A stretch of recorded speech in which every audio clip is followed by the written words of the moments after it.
चलिए, good morning class. अब हम एसबीईसी का अमेंडमेंट करने जा रहे हैं ना। देखो, सबसे पहले मैं बता दूं एसबीसी के अंदर जो र्यूमर्स हैं उसके बारे में मैं बता दूं। एसबीसी के अंदर जो अमेंडमेंट्स हुए हैं वो ज़्यादातर जैसे एमएसएमई के अंदर चेंज आया है ना।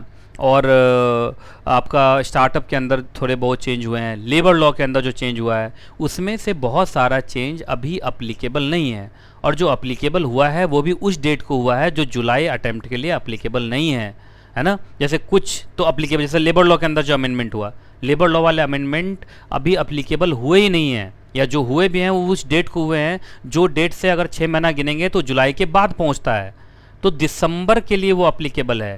तो एसबीसी में ज़्यादा अमेंडमेंट नहीं है। बच्चे बड़े परेशान है, मैं सुना लेबर लॉ में बहुत अमेंडमेंट, लेबर लॉ में अमेंडमेंट। लेबर लॉ में जो भी अमेंडमेंट हुआ है वो दिसंबर से लागू होगा। पहले इंडिया में कुछ लॉ को इम्प्लीमेंट किया गया, कुछ लॉ को इम्प्लीमेंट नहीं किया गया। अब आईसीएसआई का नया मॉड्यूल देखना, आप नए मॉड्यूल के अंदर लेबर लॉ में कुछ भी अमेंडमेंट नहीं किया, बस उसमें नीचे लिख दिया है कि लेबर लॉ से जुड़ा हुआ जो कोड है वो पास हो गया इतने इतने तारीख को, लेकिन अभी तक इंडिया में इम्प्लीमेंट नहीं हुआ है।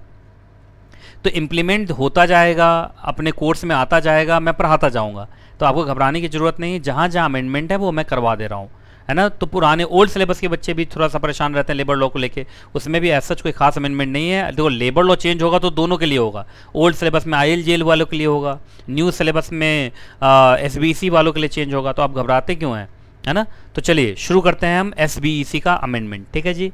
चलिए, सबसे पहला अमेंडमेंट है alteration of registered office situation clause, alteration of charter document, alteration of MOA के अंदर ऑल्टरेशन ऑफ रजिस्टर्ड ऑफिस या सिचुएशन क्लॉज।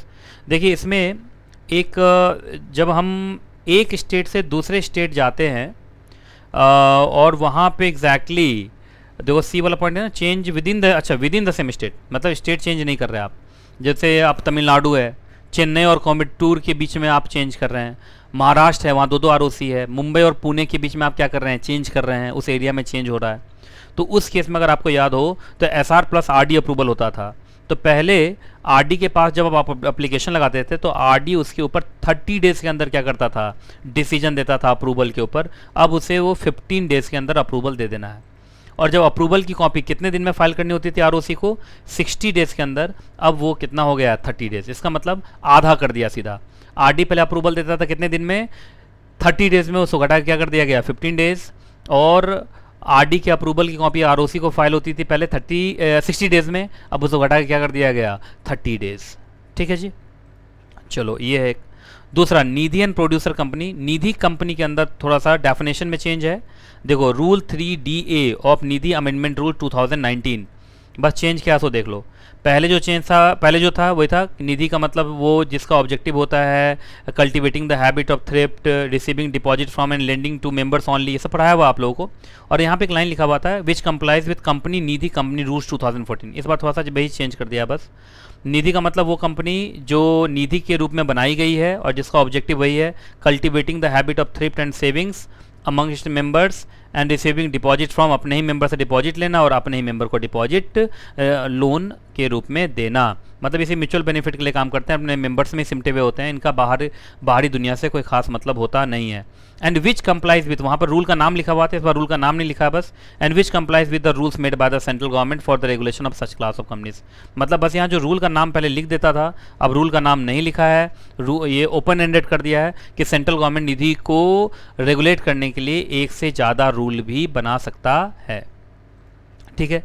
बाकी रूल 3 एक नया जोड़ा गया 2019 में, और बोला गया कि भारत के अंदर जितनी भी निधि कंपनीज अब बनेंगी वो सेंट्रल गवर्नमेंट के द्वारा डिक्लेयर्ड होनी चाहिए ऑफिशियल गजट में। तो देखिए, अगर आप निधि कंपनी बनना चाहते हैं तो पहले तो आप पब्लिक कंपनी बनते हैं।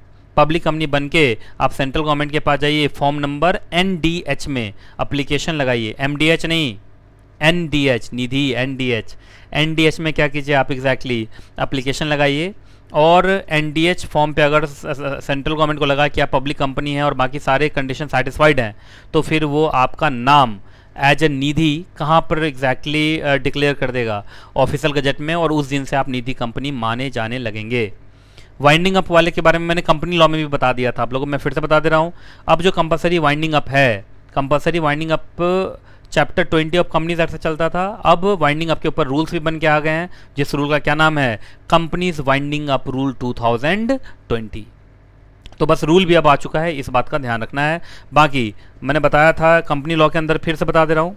पहले सेक्शन 271 वाले ग्राउंड पे, है ना, आरओसी एग्जैक्टली, ये तो खैर अमेंडेड ही है, अमेंडेड, दोनों ही अमेंडेड है, ये दोनों ही अमेंडेड है बेसिकली।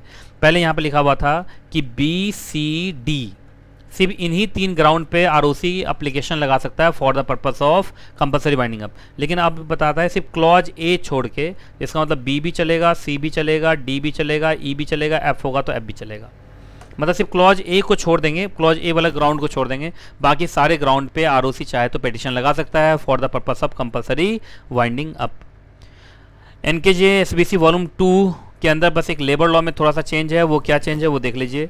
ईएसआई एक्ट के अंदर चेंज है, और ईएसआई के अंदर जो कंट्रीब्यूशन होता था, ईएसआई कंट्रीब्यूशन, पहले एम्प्लॉयर कितना देता था 4.75% और एम्प्लॉय कितना देता था 1.75%। अब उसको घटा दिया गया है। एम्प्लॉयर का कंट्रीब्यूशन क्या रह गया 3.25%, और जो एग्जैक्टली एम्प्लॉय का कंट्रीब्यूशन है वो कितना है 0.75%। तो अगर देखा जाए तो यहाँ 1% एम्प्लॉय के लिए 1% घटा दिया गया है, और एम्प्लॉयर के लिए अगर आप देखेंगे तो मुझे लगता है 1.5% घटा दिया गया है ना। तो कंट्रीब्यूशन में चेंज आया है। एम्प्लॉयर कंट्रीब्यूशन में मुझे लगता है 1.5% का चेंज है, मतलब 1.5% घट गया अब, और एम्प्लॉय का 1% अब कंट्रीब्यूशन घट गया है। बस ये चेंज है। बाकी मैं बता दे रहा हूँ बार बार कि लेबर लॉ के बारे में जो बात बताई जा रही है कि बहुत चेंज, तो लेबर लॉ के बहुत सारे लॉज अभी इम्प्लीमेंट नहीं हुए हैं, या जो इम्प्लीमेंट हुए हैं वो दिसंबर से लागू होंगे आईसीएसआई एग्जाम के लिए, है ना, वो दिसंबर से वैलिड होंगे, है ना। तो जब भी अमेंडमेंट होगा मैं आपको बताऊंगा, ठीक है।